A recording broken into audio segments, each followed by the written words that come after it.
可以着住阿小姐啲衫，扮成阿小姐咁樣，然後用布嚟摟住臉面。咁佢哋嚟搶嘅時候，唔由得佢哋搶咗佢係。而家仲使乜猶猶豫豫啊？阿老爺太太，你哋平時待得我咁好，阿小姐又當我自己人一樣，我時常都好想報答你哋噶啦，可惜冇機會啫。而家阿小姐又難，我就算犧牲一切都唔緊要噶啦。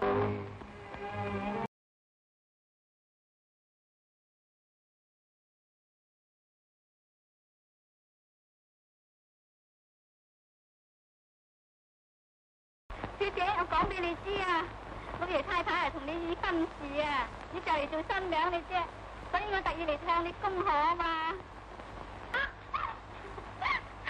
小姐，你係咪想我再同你探聽下消息添呢？好，等我探聽咗好消息再嚟講俾你聽啊嚇。因為佢救我嘅時候已經錯認咗係小姐咯，咁我而家又去服侍佢，佢一定會睇唔起小姐你㗎啦，所以我就趕嚟同小姐你商量下。